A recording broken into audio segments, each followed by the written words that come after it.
فين عمرهم بقاو بلا عيد؟ فين عمرهم عيدوا بالخروف الصغير بالحوليه وبالمعزي حيت ما عندهمش؟ فين عمرهم تشاركوا في الحولي حيت ما عندهمش؟ فين عمر الخروف الصغير تباع بالثمن ديال الحولي الكبير؟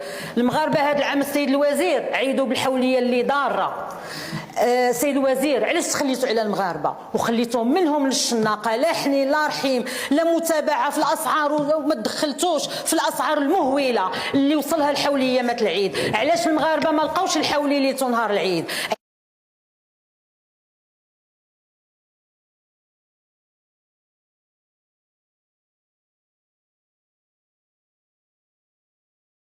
اللي عوض ما تبان على المغاربه وعلى الكسابه استفدوا منها المستوردين ديال الحولي. في الحقيقه بصح نيت نتوما حكومه المحترمه انتهى الوقت. شكرا السيده الرئيسه المحترمه، سيدات والساده النواب المحترمون.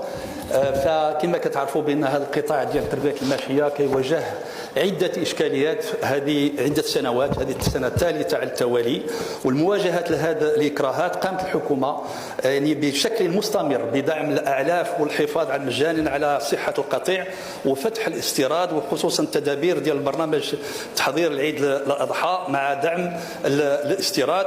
فكان هناك ترقيم ديال 6.350 الف مليون 6.3 مليون راس، الاستيراد ديال 474,312 راس بمبلغ اجمالي ديال الدعم ديال 237 مليون ديال الدرهم، وكانت هناك استيراد كذلك ديال 41,000 راس خارج هذا الدعم منذ بدايه السنه. والتمويل السوق من اللحوم الحمراء خلال الاشهر المقبله كتستمر الحكومه طبعا في الاعفاء من رسوم الاستيراد والضريبه على القيمه المضافه على الاغنام والابقار.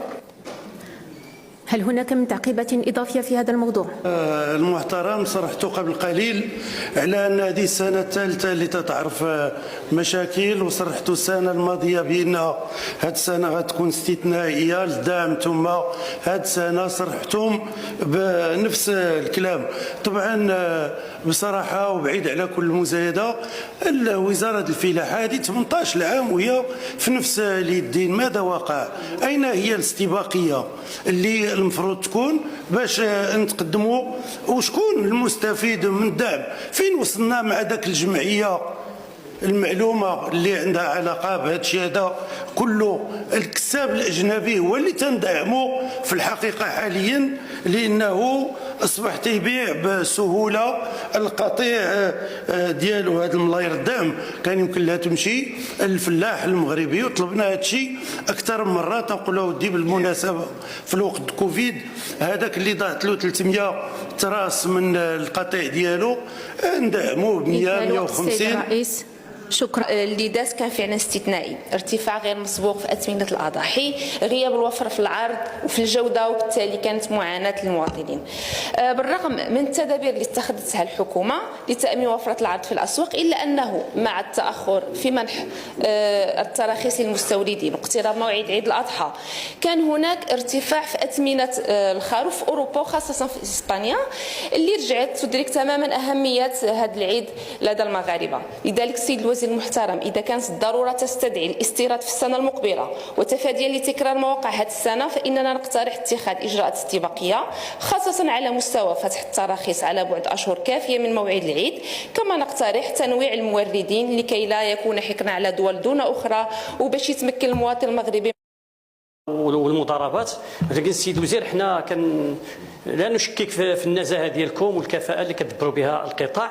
المشكل فين كيتعلق بهذه المساله ديال سلسله التوزيع، هنا فين كاين الخلل وفين كاين المشكل. السيد الوزير من خلالكم بغيناكم، لان هذه المساله عندها طابع افقي، ماشي وزاره الفلاحه ما يمكنناش نحملوا المسؤوليه لوزاره الفلاحه بوحدها، كاين مراقبه الاسعار، كاين قطاعات اخرى. لذلك السيد الوزير نلتمس منكم دار واحد اللجنه باش نقيموا الوضع ديال هذه السنه وتجيبوا لنا الاحصائيات. كاين دابا كيقولوا كاين واحد المجموعه ديال القطيع اللي مخبعه في الكواره مازال ما توزعتش، وانتم يمكن تنورونا في المستقبل بها باش نتفاداو الاخطاء ديال هذه السنه. شكرا. الوقت في الاصل تخضع لقانون السوق العرض والطلب. السيد الوزير، المسؤول الحقيقي هما الاصوات الغير المسؤوله اللي كانت كتشوش وكتغلط على المغاربه وكتطلب منكم الغاء هذه الشاعره وكتقول بان الحولي ما غيكونش هذا العام وغيكون قليل. السيد الوزير، هذه الاصوات خلقت الخوف والرعب والقلق لغدا المواطنين، هذه الاصوات استغلوها الشناقه باش يرفعوا الاثمنه. شنو اللي خلى الفلاح كيبيع الحليب ب 3000 درهم وكيشريه المواطن ب 5000 درهم؟ السيد الوزير، اليوم اذا كنا غنقولوا شي حاجه غنقولوا شكرا لكم على التدابير اللي خديتوها، لانكم دعمتوا الكسابه طيله هذا الموسم، دعمتوا الاستيراد اللي ساهم في تخفيف الاسعار وفي دعم القدره الشرائيه للاسر. كنشكروا الكساب المغربي اللي دار المجهود، وكنطالبوا من هذه الاصوات الغير مسؤوله انها تسكت، لان الدرويش هذا العام كان ضحيه لهذه الاصوات. والسيد الوزير واصلوا وفكروا في العام المقبل ودعموا الكسابه في هذا الظرف ديال الجفاف، دعموا الكسابه باش نحافظوا على الثمن ديال اللحوم وكذلك على الوفره في العام المقبل ان شاء الله. نهضروا اخذ بعين الاعتبار هذه الظرفيه. راه الظرفيه ماشي سهله، الظرفيه صعبه، وملي كتهضروا على المستقبل اولا كنقول الله يرحمنا بالشتاء. راه الا ما كانش الشتاء راه ما كاينش حلول. ثانيا احنا منفتحين، عطيونا شي حلول. شنو هما الاليات اللي ما عملناش؟ وهذا الشيء ديال السباقي راه متفقين معكم 100%، ولكن داك الشيء اللي في الاستطاعه واللي كنعرفوا راه جاي، وهادشي حنا ما عارفينش كيفاش غيكون السنه. راه هو الاشكاليه، راه الاستيراد ما راه استثنائي. كنعاود لها الاستثناء ما عمرو كان عندنا وما عمرو كنا بغينا نديروه، كنا كنحافظوا على القطيع الوطني. فاذا هذه هي الحاله اللي كاينه، وداك الشيء اللي كان ممكن باش يدار راه دارته الحكومه. وطبعا حنا كنتفقين على عده امور اللي هضرتوا عليها، وهذا الشيء ديال التوزيع وهذا الشيء ديالو والكسابه. السيد النائب المحترم حنا راه كندعموهم، وراه ما عمرو قطعنا الشعير. طبعا نتفق معاك، الشعير ما كافيش بوحده، ولكن راه مع الدوله داك الشيء اللي كان يمكن. راه دابا الحال طال، هذه ماشي غير 3 سنوات راه ديال الجفاف. راه كنقول لك ما عمرها كانت القطاع عرف هذا الحده، وهذا التاثير ديال هذا الشيء كان على القطاع يعني المواشي اولا، ودابا على القطاع ديال الانتاج في المناطق السقويه ديال لا الخضار ولا هذا الخضر. راه ما درتوش عليها هذه السنه هذه تقريبا، لان داك الشيء اللي دار راه كان عنده واحد التاثير كبير. طبعا احنا ما كنتمناو الله يرحمنا في هذا الصيف ويرحمنا في البدايه ديال السنه المقبله.